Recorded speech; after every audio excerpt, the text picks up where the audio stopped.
Tanto se va. Gracias, Pamela.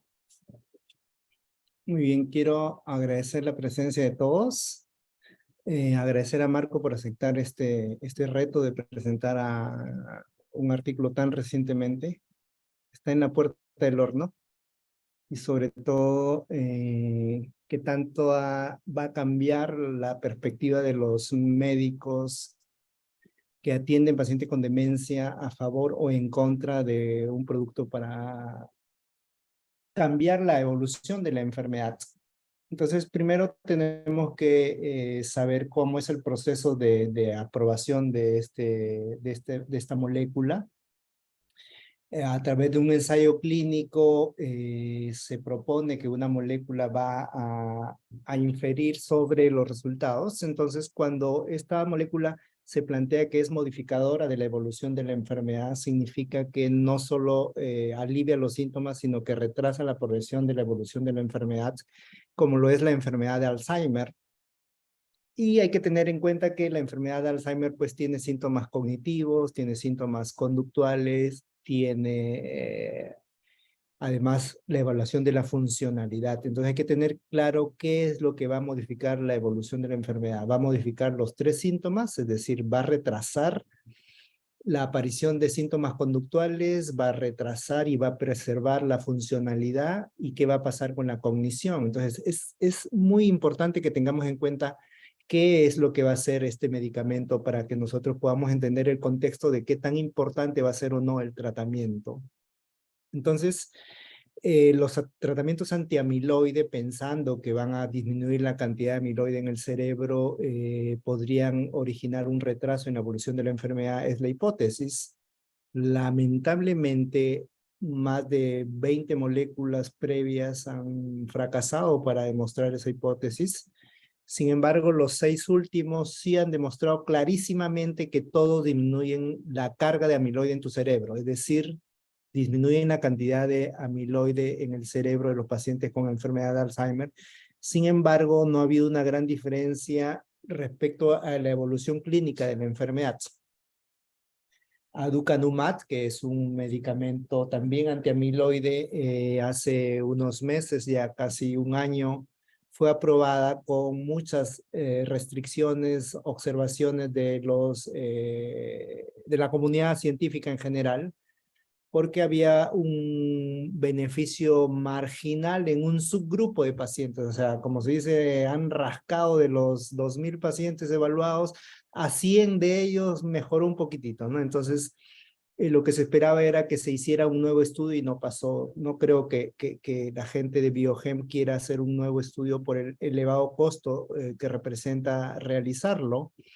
Y nuevas moléculas como gantenerumab también hace menos de un mes no mostró los resultados esperados. La evolución de los pacientes que reciben gantenerumab y los que recibían placebo era un beneficio no significativo, entonces también se descartó de que esta vaya a producir. Y hace unas semanas lecanemab parece haber mostrado, y anteayer ha sido publicado sus resultados en New England, y en los próximos semanas o meses va a ser presentado a la FDA para que ellos evalúen, y yo calculo que a marzo, en el primer semestre del 2023 podría ser aprobada, y vamos a tener que estar preparados para seleccionar a los pacientes. Y en selección de pacientes tenemos que tener clarísimo que el paciente que podría recibir esta medicación es el paciente con enfermedad de Alzheimer prodrómica o paciente con enfermedad de Alzheimer leve, es decir, el CDR 0.5 o el deterioro cognitivo leve que nosotros conocemos, o el paciente que ya tiene demencia y la enfermedad de Alzheimer en estadio inicial. Entonces, estos van a ser los dos candidatos, y para ello tenemos que seleccionar muy bien a los pacientes. El síndrome hipocampal es lo que tenemos que plantear, luego una resonancia magnética estructural donde demostremos la atrofia del hipocampo, tal vez una tomografía por emisión de positrones que no contamos en el Perú, pero de todas maneras sí líquido cefalorraquídeo para demostrar cambios en el amiloide y en la proteína tau, de tal manera que de esa manera vamos a llegar al diagnóstico. Sin más preámbulo, quiero invitar a Marco para que nos presente los resultados del estudio Clarity, que es lecanemab en enfermedad de Alzheimer en estos dos grupos precisos de pacientes. Adelante, Marco. Muchísimas gracias, doctor, por ese resumen de todo el contexto. Definitivamente son bastantes cositas que abarcar. He tratado de tomar las que consideraba más importantes, pero obviamente hay muchas más cosas que ver. El contexto, como usted dice, de los métodos de aprobación que utiliza la FDA, el contexto también de qué tipo de drogas son exactamente. En este caso, en lo que me he enfocado ha sido en la parte del racional de por qué la droga podría funcionar, en tanto en la teoría de la cascada amiloide y en los resultados específicos del estudio y el contexto que eso puede dar. Entonces, ya sin más también empezamos. Este es el Yachaikusun del día de hoy, lecanemab en la enfermedad de Alzheimer temprana. Y vamos. Ya, lo que vamos a hablar hoy día va a ser una breve introducción, luego la fisiopatología del Alzheimer o lo que se cree es la fisiopatología del Alzheimer, el diseño del estudio Clarity, los resultados, la discusión y luego un breve resumen. Continuamos. Entonces, se espera que para el 2050 la prevalencia de demencia aumente. Es un problema que está creciendo a nivel mundial, especialmente afectando a países en vías de desarrollo. Obviamente todos van a estar afectados y la prevalencia va a ser de 113 millones en todo el mundo, pero el mayor crecimiento va a ser en países en vías de desarrollo. Dentro de las causas de demencia, que hay muchas, la principal causa es la enfermedad de Alzheimer. Si bien es cierto, otras causas como la demencia vascular o la demencia frontotemporal pueden tener porcentajes significativos y encontrarse en crecimiento, la principal causa sigue y parece que seguirá siendo la enfermedad de Alzheimer. Hay muchas teorías sobre qué es lo que puede causar la enfermedad de Alzheimer. Aún no existe un consenso científico, pero se cree que se debe a la acumulación de placas amiloides, de las que vamos a hablar inmediatamente después. Entonces, si ese raciocinio es correcto, si pudiéramos evitar que se forman estas placas, podríamos evitar que la enfermedad progrese. Entonces, múltiples terapias se han desarrollado para inhibir la formación de estas placas, yendo hacia distintos puntos de acción. Sin embargo, hasta el momento no se ha obtenido ninguna terapia que sea un modificador de la enfermedad clínico. Como bien dijo el doctor, todos los ensayos clínicos que han habido para inhibidores de amiloide han fracasado y el único tratamiento que ha sido aprobado ha sido aducanumab. Y ha sido aprobado, voy a hablar un poquito más de eso en adelante, pero más que por sus resultados clínicos, que como el doctor dice son muy seleccionados y pequeños, por su correlato biológico, porque sí demostraron que se limpiaban las placas amiloides en los pacientes que recibieron el tratamiento. Pero entonces en ese caso aún no tenemos ningún tratamiento que haya demostrado que clínicamente modifica la enfermedad. Y ahí es donde llegamos al estudio del lecanemab. Entonces empezamos por la fisiopatología. Como mencioné, la principal teoría que tenemos con respecto al Alzheimer es que se debe a la acumulación de unas placas de proteínas mal dobladas. En este caso, la principal proteína que nos preocupa es la proteína APP o proteína precursora de amiloide. La proteína APP en pacientes sanos va a pasar por la vía de la alfa secretasa.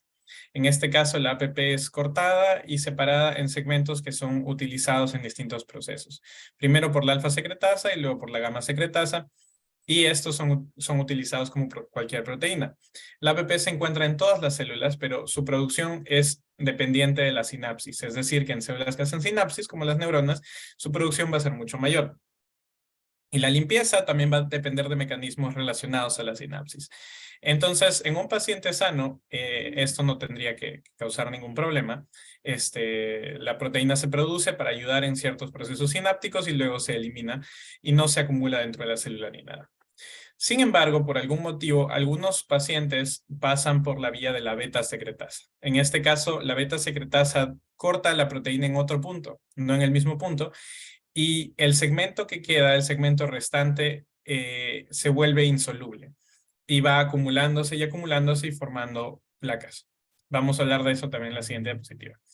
Otra proteína importante, que también tiene un rol, aunque menos claro, es la proteína tau.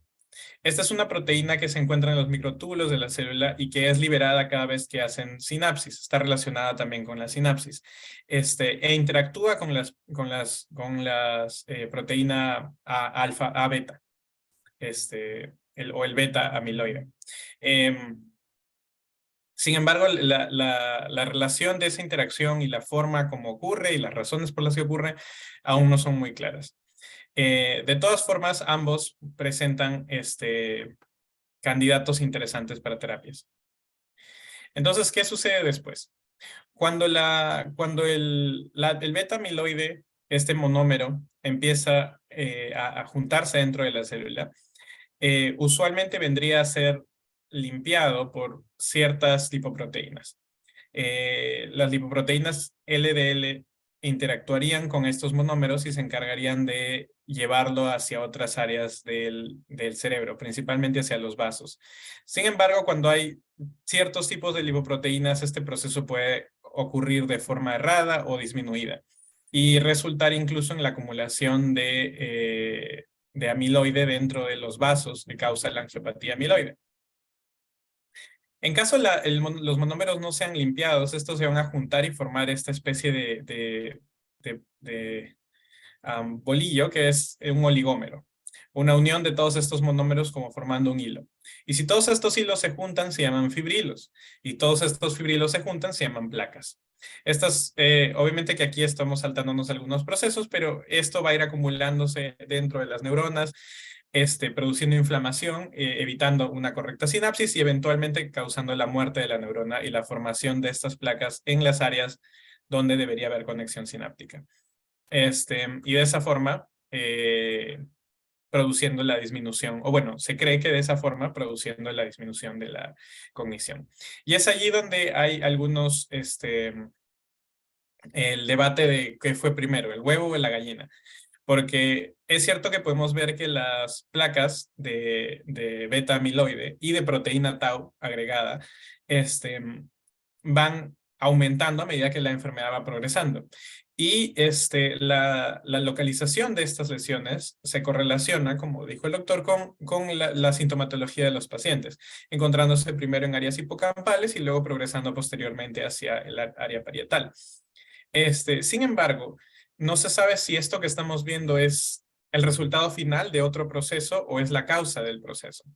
Es decir, ¿son las placas mismas las que obstaculizan la cognición y producen los síntomas o las placas son una muestra de algo que ha ocurrido que ya ha causado el daño? Y sobre eso hay bastantes teorías, pero una de ellas, o más hacia el lado de lo que lecanemab, los creadores de lecanemab pensarían, sería que las placas vienen a ser una muestra, un resultado final, un desecho del proceso degenerativo. Y que es esta interacción en esta parte de aquí la que debe ser evitada, porque esta es la que produce el problema. Entonces, en esa línea se han desarrollado distintas terapias para tratar de evitar esta formación de amiloide. Las primeras de estas se enfocaban en evitar esa proteína beta secretasa de la que les mencioné anteriormente. Estos son los inhibidores de la beta secretasa, también llamados BACE por sus siglas en inglés. Y luego tenemos inhibidores de la agregación. Los inhibidores de la agregación van a afectar cuando la beta amiloide ya se ha unido, donde va a formarse oligómeros, luego vienen a formarse protofibrillas y luego placas. También tenemos terapias tau, que vienen a ser los primeros, los estabilizantes del microtúbulo, que buscan que la tau nunca se fosforilice o se divida y luego forma estos agregados, inhibidores de la hiperfosforilación e inhibidores de la agregación. En esta línea, lecanemab es un anticuerpo monoclonal que viene a atacar a las protofibrillas. está diseñado para atacar específicamente a las protofibrillas, que según los autores, y que es algo que va mucho más allá de mi área de conocimiento, son más tóxicas que los monómeros. La interacción de cada uno de estos componentes con las células circundantes es muy compleja y hay mucha literatura al respecto, pero según los autores es un objetivo más tóxico que los monómeros. Ya. Uy, acá tenía una... Qué raro. Bueno, había incluido una diapo más sobre los otros fármacos. Creo que lo he borrado sin querer. Pero bueno, en resumen, lo que mencionaba la diapositiva era que han habido múltiples anticuerpos monoclonales que han fracasado. Le llamaba una tasa de fracaso del 99% porque ninguno había tenido éxito, casi ninguno había tenido éxito. Aducanumab, justo ahí tenía la tabla con los resultados, no sé qué habrá hecho, pero bueno, Aducanumab tuvo 2 ensayos clínicos importantes. En ambos se trabajó con grupos que recibieron dosis bajas y grupos a dosis altas. Y dentro del grupo de dosis altas del segundo ensayo clínico, o sea, de los 4 bloques, uno de los bloques, fue que se encontró una diferencia. Y fue una diferencia mínima.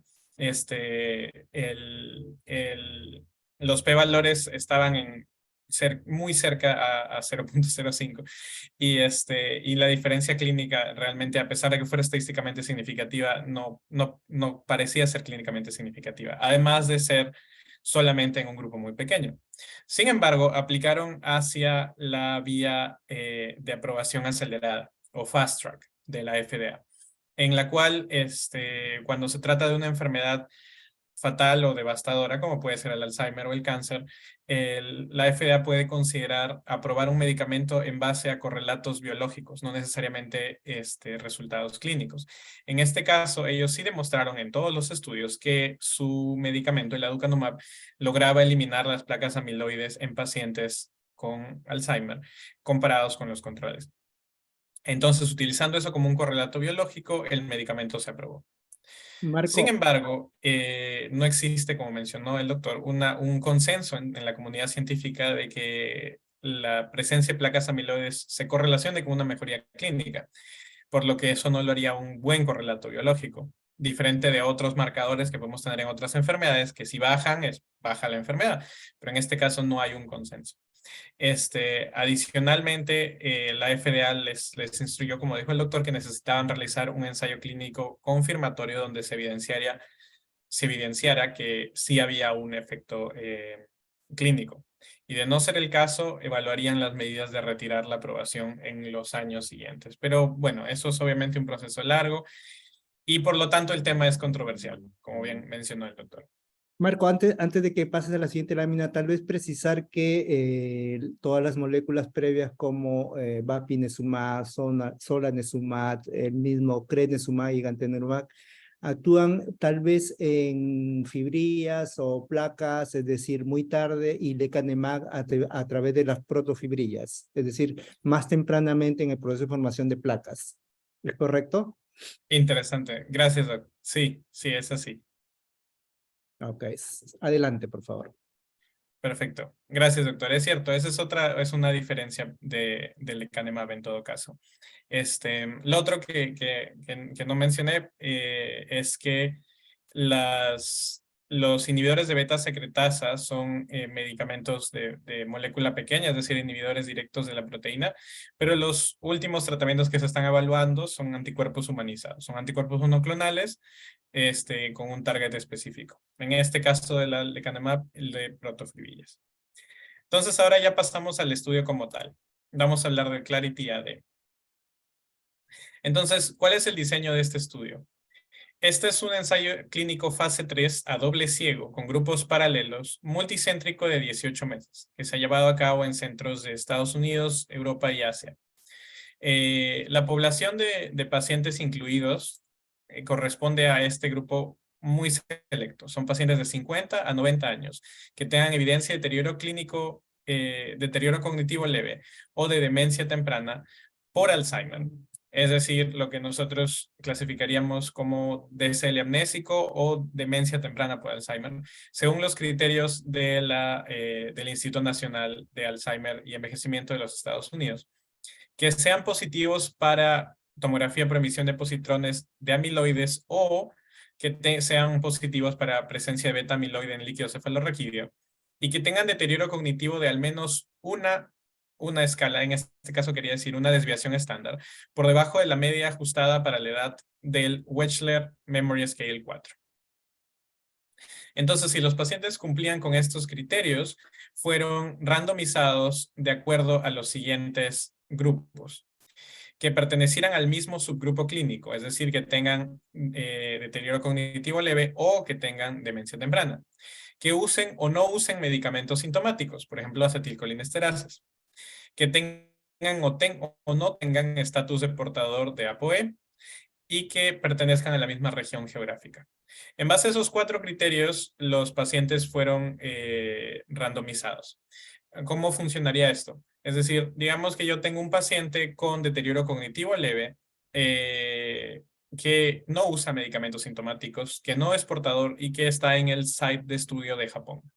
Ese paciente llega y abro el sobre y lo mando a placebo o lecanemab.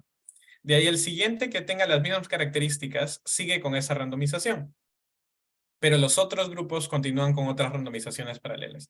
La idea era que los grupos estuvieran adecuadamente balanceados para estas variables importantes. Y la razón entre los tratados y no tratados fue de 1 a 1.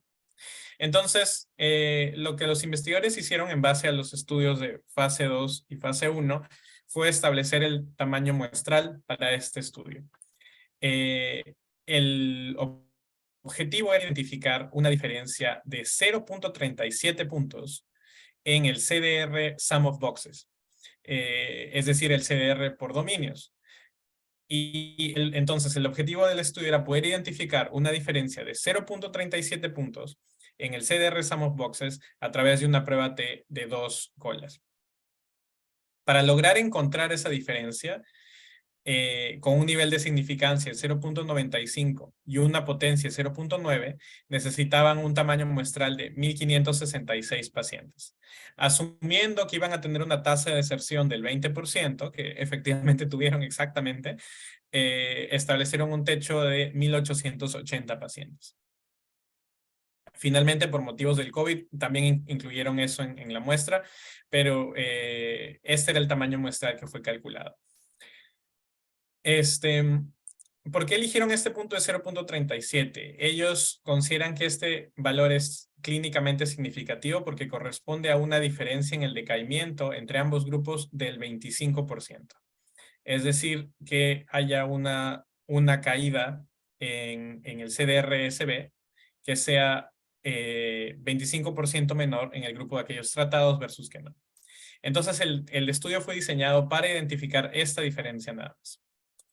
¿Y cuáles fueron los desenlaces? El desenlace primario fue el CDR Sum of Boxes. El CDR Sum of Boxes es una escala del CDR donde evaluamos los dominios de memoria, orientación, juicio, solución de problemas, asuntos de la comunidad, casa y pasatiempos y cuidado personal. Cada dominio tiene un valor de 0 a 3 y el puntaje total es de 18. Este es el desenlace para el cual el estudio fue diseñado. Sin embargo, en caso el desenlace fuera significativo, podíamos evaluar los desenlaces secundarios. Entonces, íbamos a cada uno de ellos de forma progresiva, iterativa. Solamente pasábamos al siguiente si es que también era significativo. Entonces, el segundo desenlace que se evaluó fue la carga del amiloide por PET. Para esto se utilizó la medida de centiloides, que es una medida estandarizada que viene a determinar un porcentaje de probabilidad de que la carga de amiloide haya disminuido. Se comparó el basal con el 18 meses y los marcadores fueron florbetabén, florbetavir y flutemetamol. El segundo desenlace, en caso este fuera significativo, fue el ADAS-Cog, que es una escala cognitiva para Alzheimer, donde un puntaje más alto corresponde a mayor compromiso. Y la siguiente escala evaluada fue el ADAS MCI-ADL, que es una escala de 0 a 53 que viene a evaluar la calidad de vida. las actividades de vida diaria, perdón, donde un puntaje más bajo corresponde a un mayor compromiso. El análisis de estos desenlaces se hizo a través de una prueba T de dos colas. Si bien es cierto, ellos presentan gráficos de supervivencia, no fue un hazard ratio ni nada similar. Solamente una prueba T de 2 colas para ver si había diferencia en ambos grupos. Y el análisis se hizo a través de un intention to treat modificado. ¿Qué quiere decir esto? ¿Cómo lo definieron? Existen dos formas de analizar los resultados de un ensayo clínico. No sin intención para tratar o con intención para tratar. Cuando analizamos con intención para tratar, incluimos a todos los pacientes, sin importar que recibieran o no el tratamiento, porque teníamos la intención. Si fueron randomizados a un grupo y por A o B motivos decidieron dejarlo o no lo tomaron adecuadamente, igual los incluimos en el análisis. ¿Por qué eso es importante? Porque en la vida real muchos pacientes no recibirán todas sus dosis, se perderán para los controles o no se colocarán la dosis adecuadamente en algunos otros medicamentos. En este no, pues, pero digamos, en otros podrían no tomarla adecuadamente u olvidarse y por lo tanto lo que queremos ver es el efecto que tendría en el mundo real el medicamento. Por eso se recomiendan los análisis de intención para tratar. En este caso ellos hicieron un análisis de intención para tratar modificado, donde trataron de incluir a todos los pacientes, pero con un pequeño criterio, que al menos hayan recibido una dosis y que al menos tengan una evaluación. Entonces, con eso pasamos a los resultados. Se incluyeron a 5.967 personas.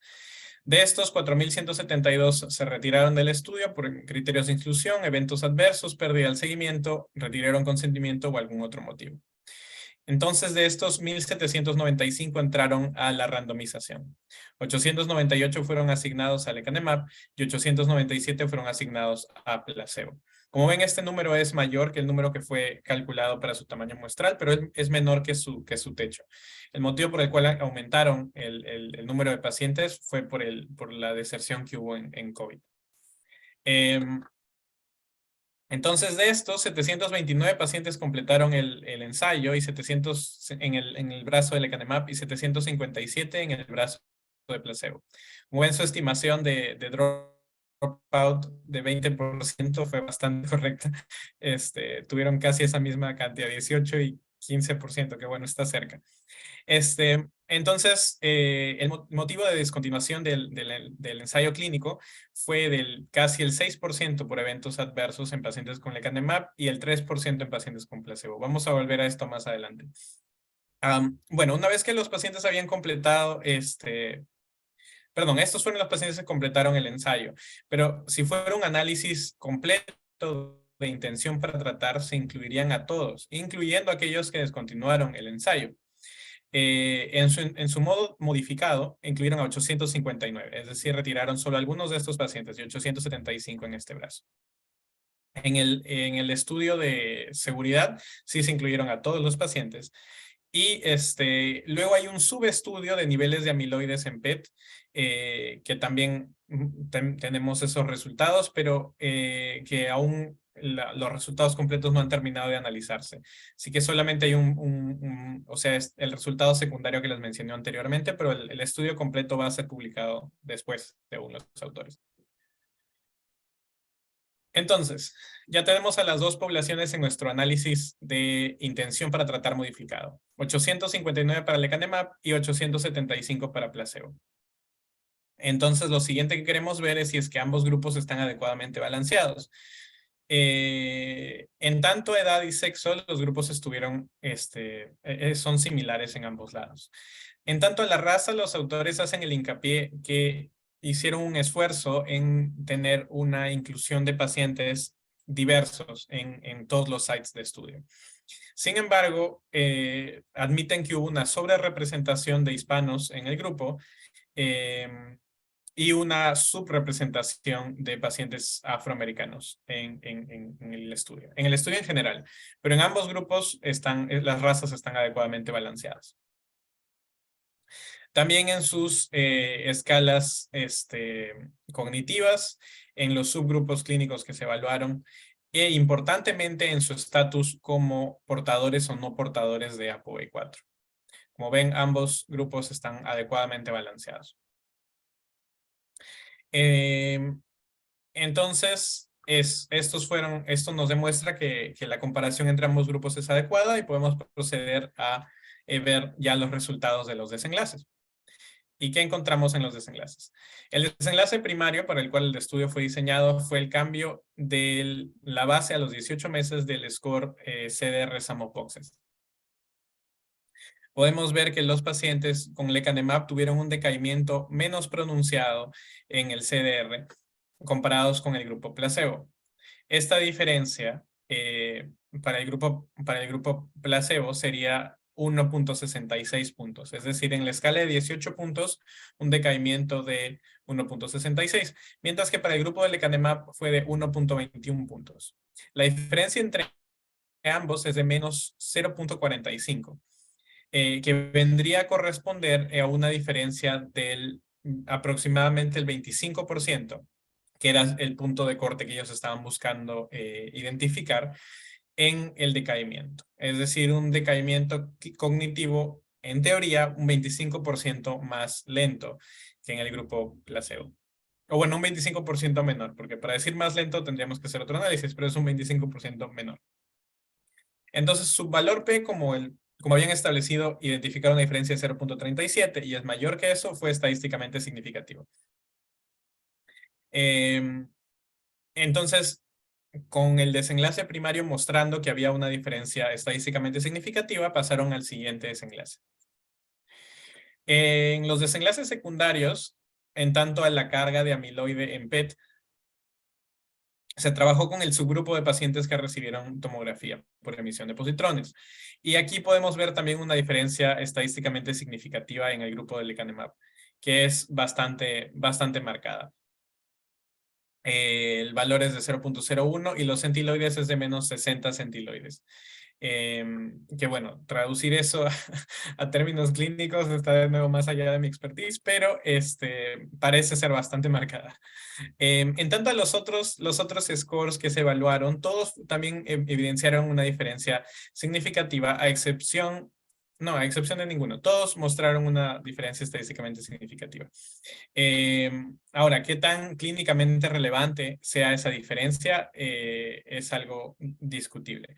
Para el caso del score ADAS-Cog, la diferencia fue de menos 1.44. Para el score ADCOMS, la diferencia fue de menos 0.05. Y para el score de Activities of Daily Living, la diferencia fue de 2. Entonces comprobaron que todos sus desenlaces clínicos y su desenlace imagenológico tuvo diferencia en ambos grupos. ¿Qué eventos adversos tuvieron los pacientes en el medicamento?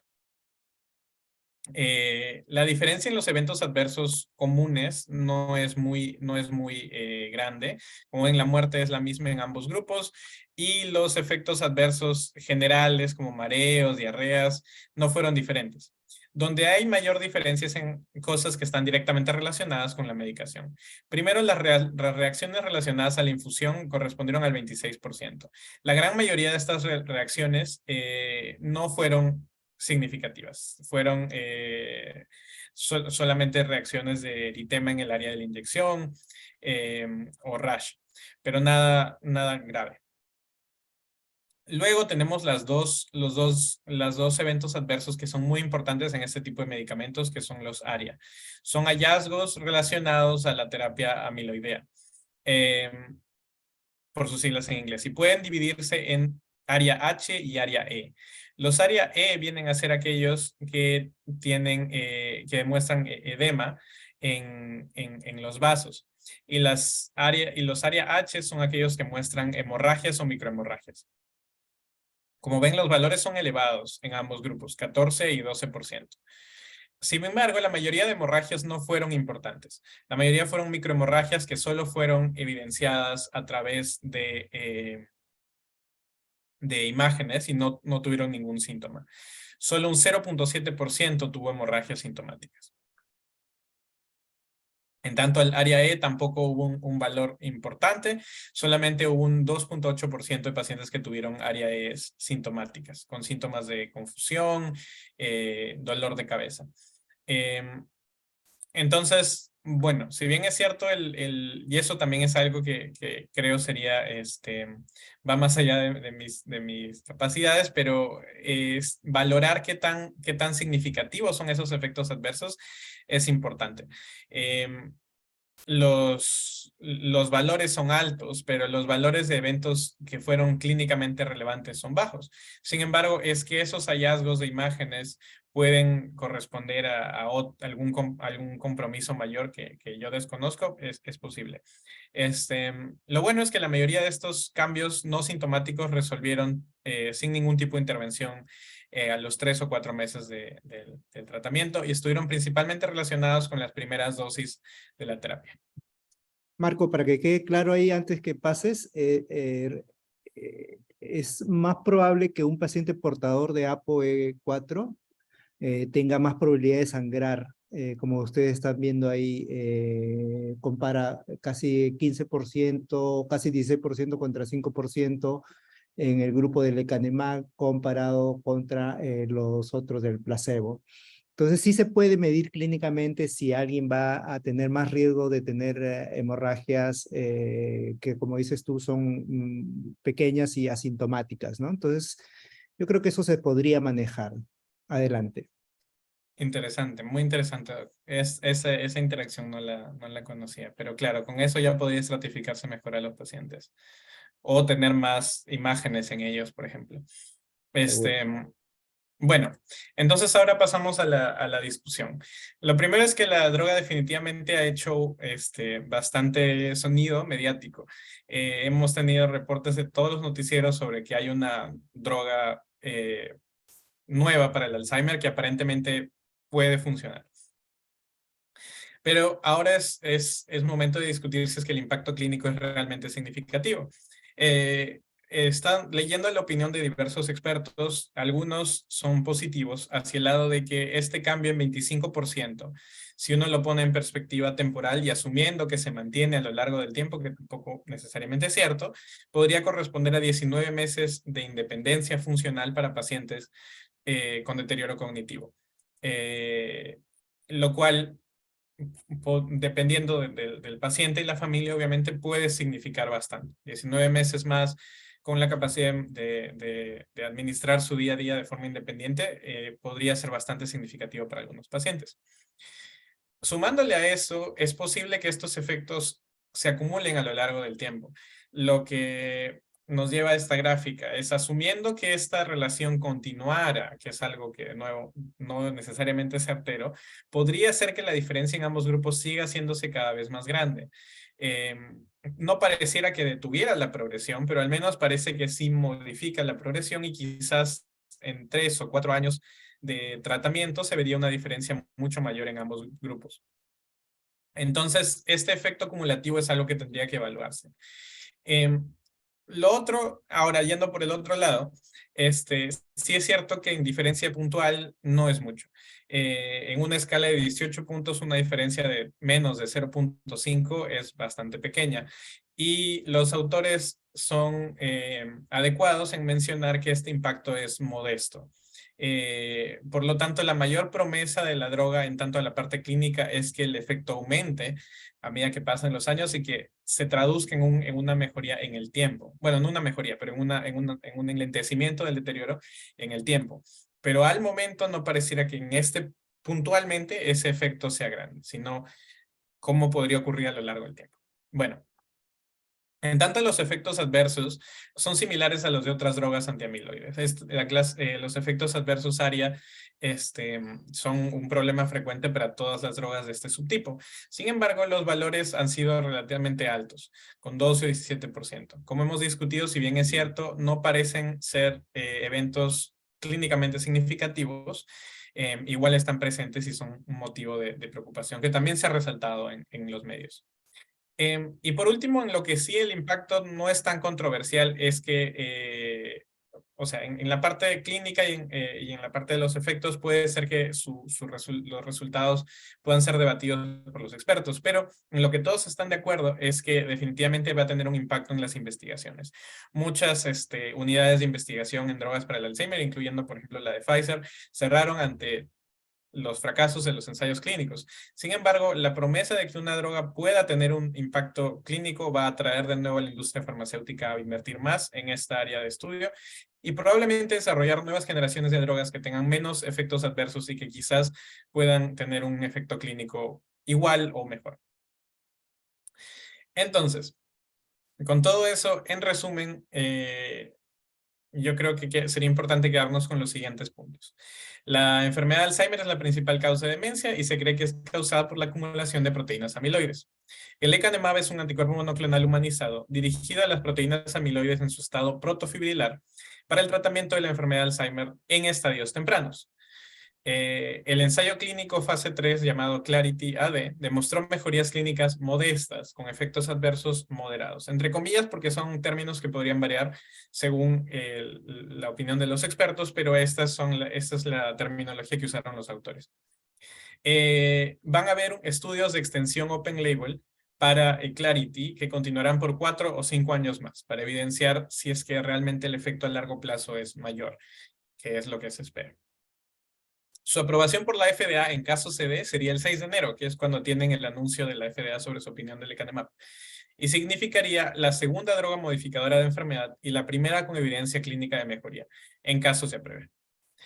Y con todo eso, les digo muchísimas gracias por su atención. Espero que haya sido adecuada la presentación. Obviamente había mucho más que cubrir, pero creo que he dado un resumen somero del estudio. Muchas gracias a todos. Muchas gracias, Marco. Te agradecemos por la presentación. Ahora lo que yo voy a invitar a que los asistentes tengan sus preguntas, tanto Marco sobre el diseño y yo con experiencia de otros ensayos clínicos en los que participamos podemos comentar. Así que dejamos abiertas las preguntas. Pueden escribir por el chat o prender su micrófono y plantear alguna interrogante. En tanto, alguien se va animando a escribir. La pregunta que yo me planteo es, ¿qué hacer? Porque esto ya lo tenemos encima. Nuestros pacientes van a venir. De hecho, con aducanumab yo tengo que seguir pacientes que se han ido a Estados Unidos y que están recibiendo el tratamiento y vienen acá para hacer el seguimiento, ¿no? O sea, si pasa con aducanumab, imagínense lo que va a pasar con lecanemab. O sea, la gente va a pedir ya que le hagan el diagnóstico y que inicien el tratamiento, ¿no? Entonces, hay que estar preparados para ello. Entonces, la primera pregunta que yo plantearía, ¿qué tan esperanzador y qué tanto efecto clínico tiene esta nueva noticia? Yo diría que sí es esperanzador. Los pacientes no tienen en este momento ninguna oportunidad de mejorar sus síntomas, aliviarlos tal vez con losinocolesterasa y con memantina, pero la enfermedad continúa. Si bien es cierto, este lecanemab no es un medicamento que va a curar la enfermedad, va a enlentecer la evolución de la enfermedad, tampoco es un modificador de la evolución de la enfermedad, según lo que podemos afirmar en este momento. Habría que esperar los 4 o 5 años posteriores para decir si realmente modificó o no la evolución de la enfermedad. Y cautela por el hecho de que tengas eventos adversos un poquito mayores que los eventos adversos de los medicamentos con los que estamos utilizando actualmente. O sea, que alguien le diga que tienes el riesgo de sangrado, va a tener mucho miedo en los cuidadores y en los médicos prescriptores no muy bien entrenados en esto, ¿no?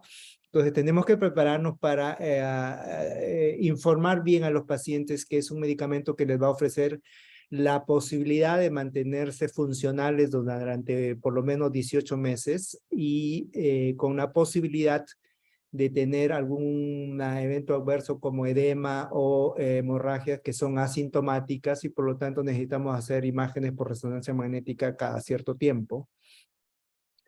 Es importante que comente que nosotros en el estudio de el Graduate, que se terminó abruptamente luego de 4 años de estudio, porque la curva de placebo y gantenerumab no era tan significativa como la que mostró lecanemab, asistimos a al reporte de edema y de hemorragia y ningún paciente ha tenido un síntoma. Un solo paciente de los 32 tuvimos que detener la administración de gantenerumab por el evento de hemorragia en un paciente que era microscópica, pero estaba en 3 sitios distintos. Pero en el resto era 1 o 2 en el mismo sitio y asintomáticos.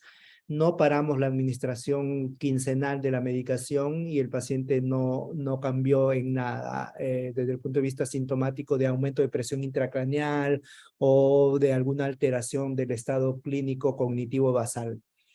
Entonces, a no tenerle miedo a esos eventos adversos y hacer controles. Nosotros en el estudio de gantenerumab hacemos controles cada 3 meses de resonancia magnética.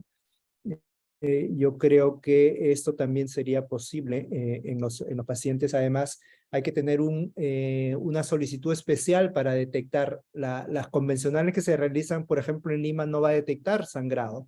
Hay que pedir una secuencia especial de resonancia magnética para detectar esos microsangrados. Entonces, eso es lo que va a venir. El tema también, el costo, no sé cuánto va a ser. Recuerden que aducanumab cuesta $53,000 anuales, pagado por las empresas del lo que llamamos acá EPS, y es el Medicare.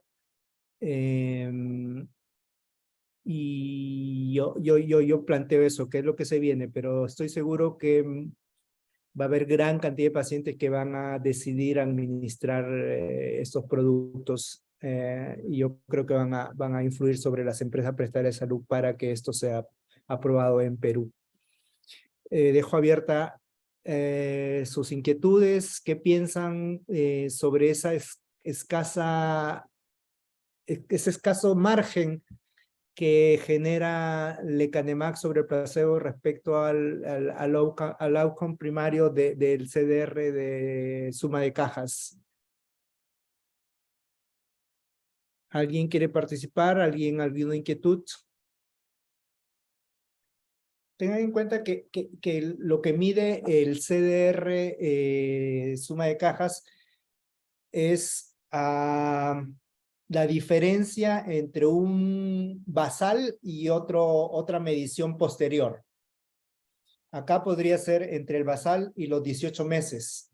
Eso quiere decir que si tú tienes un CDR suma de boxes que empezó, ponte con 6 puntos y luego tienes 4 puntos, entonces lo que se refleja ahí es la diferencia, no es el puntaje total. Porque viéndolo ahí, he leído muchos comentarios que dicen 1.8 sobre 18 puntos, menos del 10%. No es así. Es la diferencia entre una medición de 18 meses versus la basal. Así que no es tan preciso como ese 10% que ustedes pueden sospechar.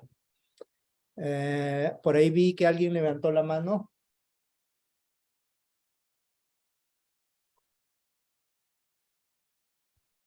Buenas tardes, doctor, ¿me escuchan? Sí, adelante, Catherine. Bueno, agradecer a Marco por la exposición. Realmente yo personalmente tengo muy poco asistiendo a conferencias de ensayos clínicos, así que ha sido, creo que para nosotras, un primer panorama más detallado.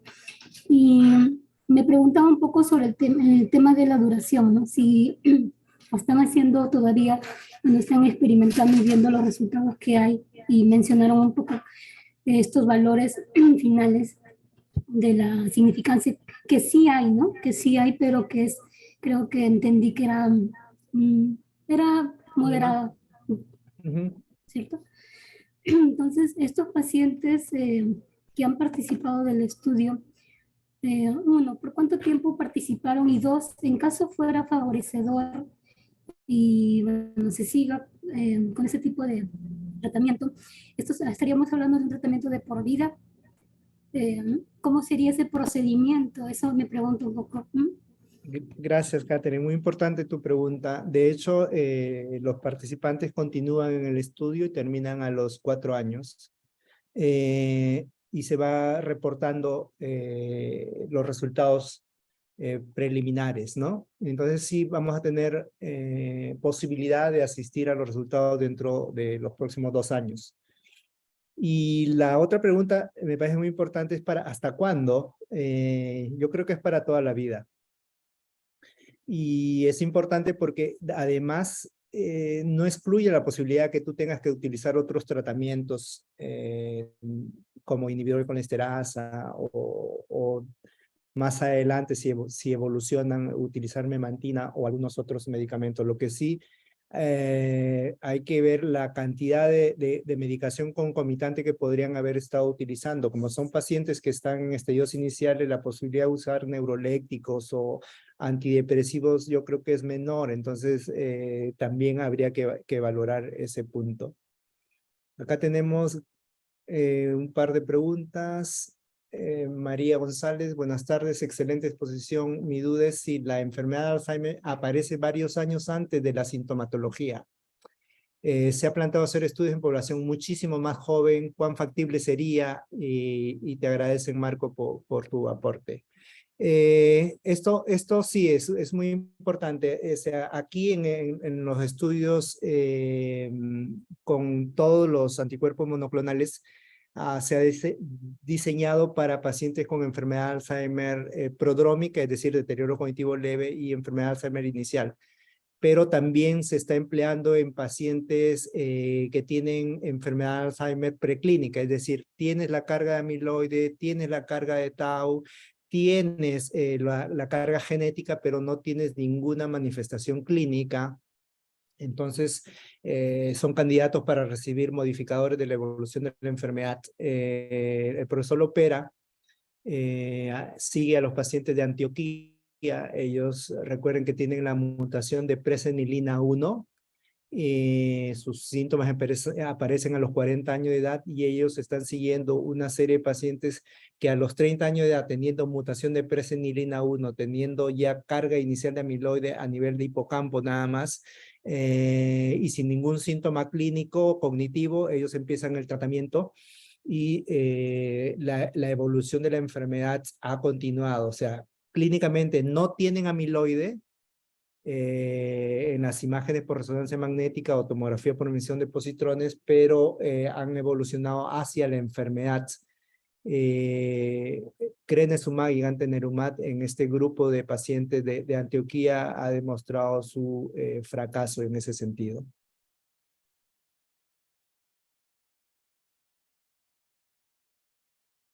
Marco precisa que la duración del estudio, que me olvidé de comentar, es que el tiempo preciso fue 18 meses. Respecto a la pregunta de Catherine. Doctor, otras consultas en relación, a mí me llamó mucho la atención el tema del CDR, ¿no? ¿Cómo han hecho esta correlación? Si no me equivoco, creo que es correlación, o este análisis.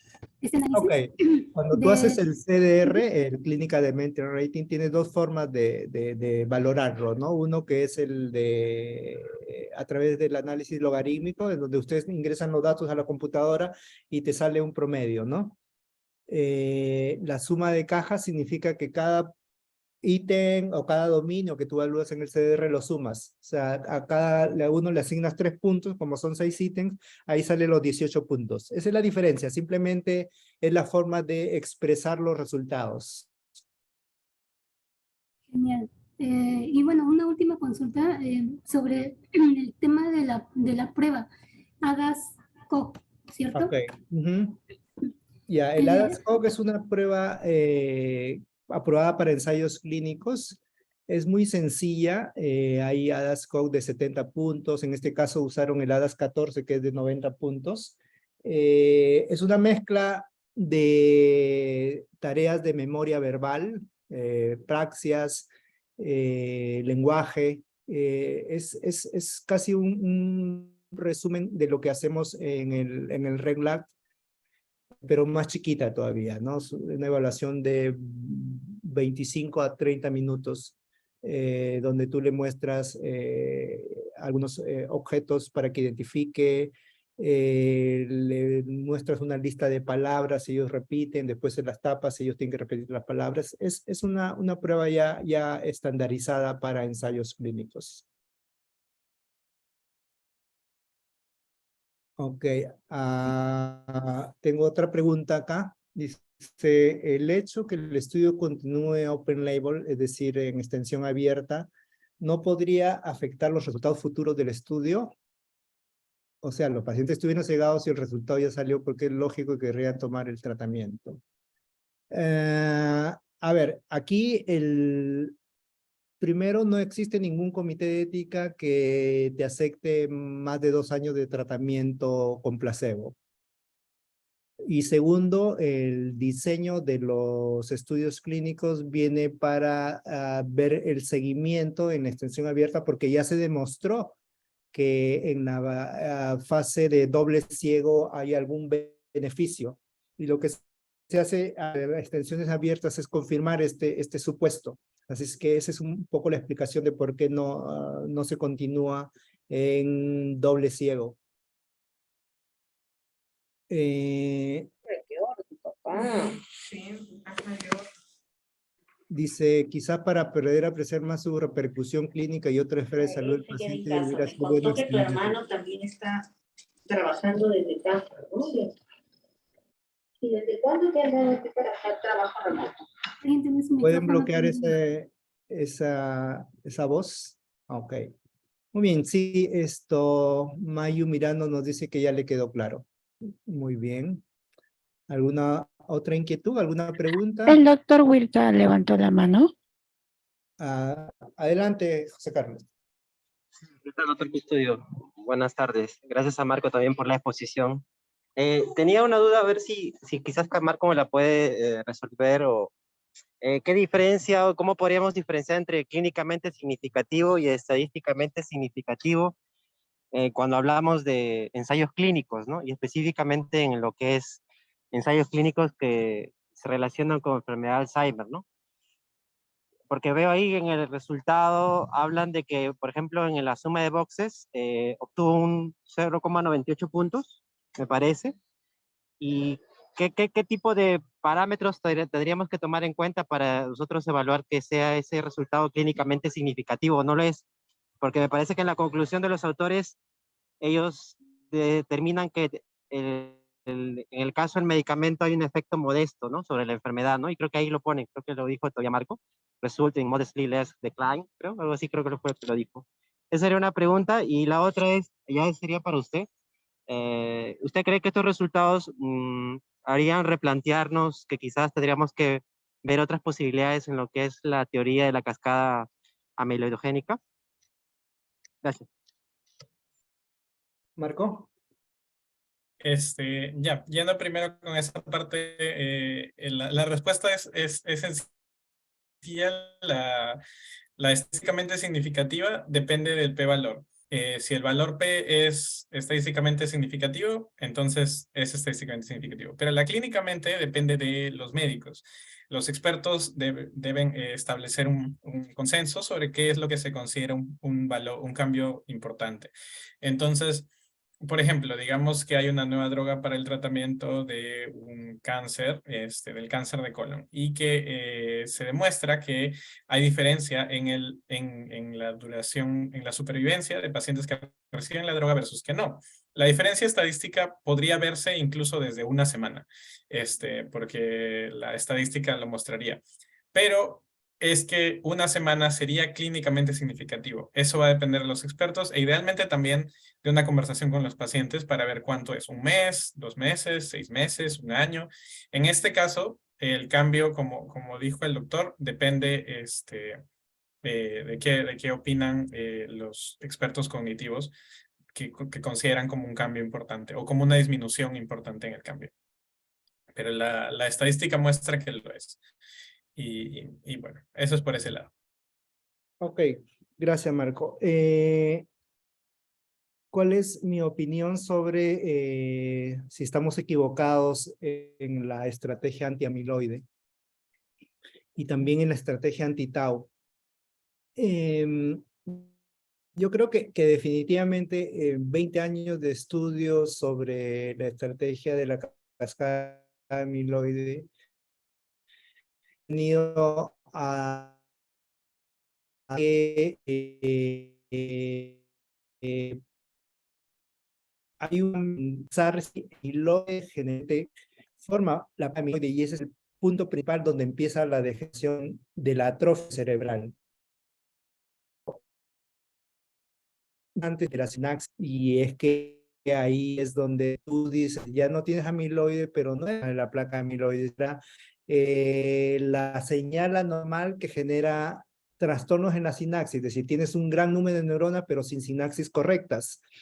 Yo creo que ahí está el punto de definir si las protofibrillas o los monómeros o los oligómeros son una causa que genera la disfunción sináptica y no la placa amiloide finalmente. La placa amiloide podría ser un detrito de algo natural o es el detrito de algo patológico. Eso es lo que debemos determinar en el futuro.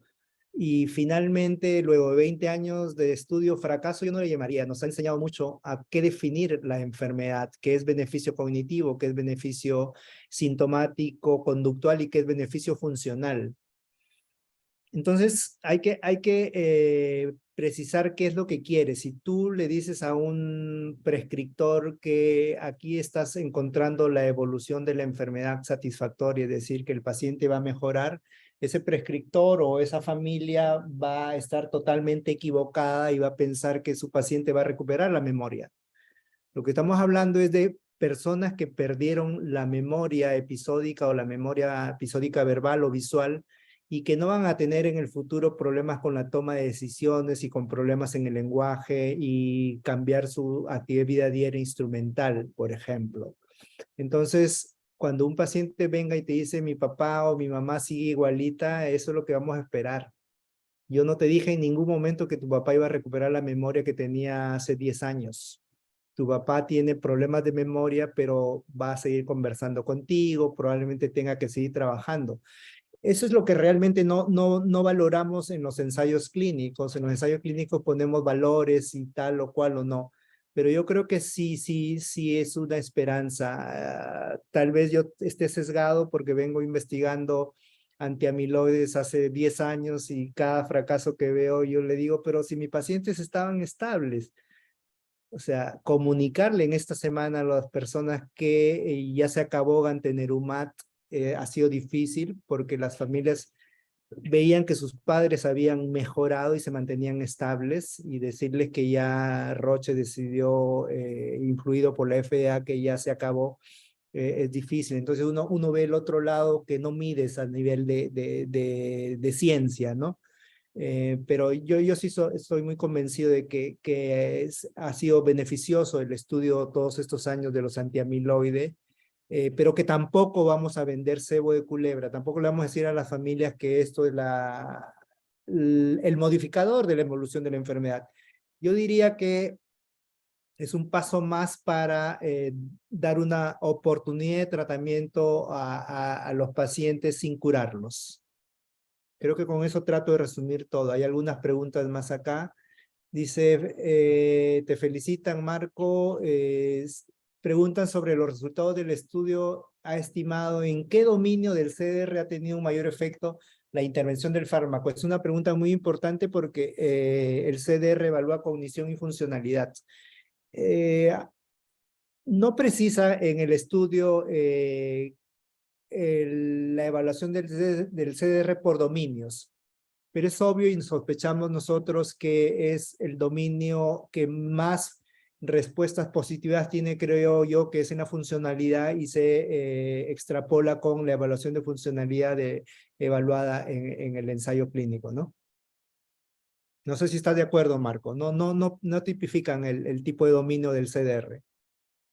Sí, doctor, tal cual. No han tipificado el dominio exacto. No han hecho un análisis así por subgrupos. Pero como usted dice, el hecho que, por ejemplo, el Activities of Daily Living también tenga una diferencia significativa, dice que va más hacia el lado de la funcionalidad probablemente. Ok, muy bien. Otra pregunta dice, ¿sería factible hacer un estudio incluyendo pacientes que además del lecanemab tengan modificación de factores de riesgo, estilo de vida? ¿Considera que habría alguna diferencia? Es una pregunta. Cuando hacemos los ensayos clínicos tratamos de excluir a toditos los pacientes que tengan otra estrategia, porque lo que queremos demostrar es que la droga es lo que ha producido la modificación o la estabilidad de la evolución de la enfermedad. Yo creo que sí sería muy importante combinarlo, pero en los ensayos clínicos no está permitido.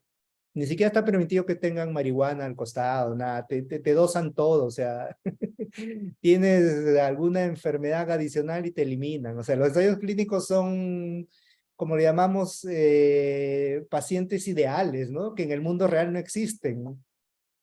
Te excluyen asmáticos, insuficiente cardíaco, entonces, y aquí en estos estudios, pues, te dosan cualquier tipo de medicamento que podría confundir los resultados. Así que ese es el motivo, María, por el que no se incluye, pero en la práctica clínica sería ideal, ¿no? Ya el Latham Finger ha demostrado que la evolución es mejor en los pacientes que hacen ejercicio físico, toleran bien su dieta, tienen buena interacción social y controlan bien sus números de presión arterial, glucosa y todo eso, ¿no? Creo que con eso queda resuelta esa pregunta. Mónica Yanek nos dice, durante el estudio, los pacientes están bajo tratamiento farmacológico y no farmacológico, están en seguimiento. Sí, no entiendo muy bien esta pregunta. A ver, dice, durante el tiempo del estudio. Yo supongo que es el Clarity, ¿no? Los pacientes están bajo tratamiento farmacológico y no farmacológico, están en seguimiento. Creo que es una pregunta parecida a la anterior, ¿no? O sea, es cierto, los pacientes pueden tomar o no inhibidor de colesterasa y se les va a clasificar luego, pero no influye porque el inhibidor de colesterasa no cambia la modificación no varía la evolución de la enfermedad. Y sí, obviamente los no farmacológicos sí tienen que ser excluidos, ¿no? Doctor, una consulta. Creo que Catherine, termino otra pregunta y de ahí regresamos contigo. Gracias. ¿Ya? Dice Joyce, buenas tardes. ¿Aquellos pacientes que estén dentro del estudio contarían con el seguimiento y supervisión por parte de los médicos de cada país asignados por algún comité o sería de nivel internacional? Ok. No, el protocolo es a nivel mundial. Se aprueba por la FDA y la FDA autoriza la realización del estudio y cada país tiene un comité local, que es el Instituto Nacional de Salud y además los comités de ética de cada universidad. Luego de la aprobación de la FDA, el INS tiene que aprobar el estudio y el comité de ética de cada universidad lo aprueba también. Y luego el laboratorio o el sponsor o patrocinador de la medicación designa a los investigadores en cada país. Obviamente los investigadores de cada país son referentes en el tema y tienen que tener un equipo sofisticado, los cuales son propuestos y son súper entrenados, tienen que calificar, por ejemplo, para producir evaluación de CDR, se toman cursos de 6 meses y no sales de la carrera si es que no apruebas más de 1000 videos de evaluación de CDR. O sea, los CDRólogos son los elementos más importantes de los ensayos clínicos y aproximadamente son entre 2 a 3 por cada centro de investigación. Nuestros CDRólogos son la doctora Rosa Montesinos, Juan Carlos Lazo, del estudio de Gantenerumab, por ejemplo. Así es que cada país tiene su centro de investigación acreditado no por el sponsor, sino acreditado por la FDA.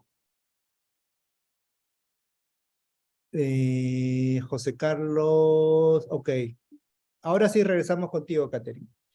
Doctor, tengo entendido que le dan este fármaco de memantina. ¿Esto es el componente que estamos hablando o es otro tipo de fármaco para funcionalidad? No, los fármacos que existen en el momento actual para la enfermedad de Alzheimer y otras demencias se llaman tratamientos sintomáticos. Uno de ellos se llaman inhibidores de colinesterasa, que tiene donepezilo, galantamina, ribastimina, y el otro es un antagonista de NMDA que se llama memantina. Los inhibidores de colinesterasa, los 3 que te mencioné, están indicados para pacientes con enfermedad de Alzheimer leve, mientras que la memantina está indicado para estadios de moderados a severos. Entonces, si tienes pacientes que solo son CDR05 y CDR1, obviamente podrían o no recibir inhibidores de colinesterasa, así que la memantina no entra aquí como tratamiento adicional. Es decir, en estos ensayos clínicos está permitido que los pacientes reciban inhibidores de colinesterasa. Genial, doctor. Entonces es para estadios más avanzados. Sí, es para estadios más avanzados. Sí. Muy Gracias. bien, ha sido una bonita reunión. Les agradezco por su interés. Los invitamos a todos. Cada viernes nosotros nos reunimos a conversar sobre diversos aspectos de los ensayos clínicos, de las investigaciones que realizamos acá, o de cualquier punto en común que alguno de los chicos quiera que enfaticemos. Nuevamente, muchas gracias a todos por su asistencia y nos vemos el próximo viernes. Hasta luego. Gracias. Gracias a ti, Marco. Gracias, Marco. Gracias, doctor. Buenas tardes. Hasta luego. Muchas gracias. Muchas gracias, compañero. Una preguntita, ¿qué significa Yachay Kusum? Gracias.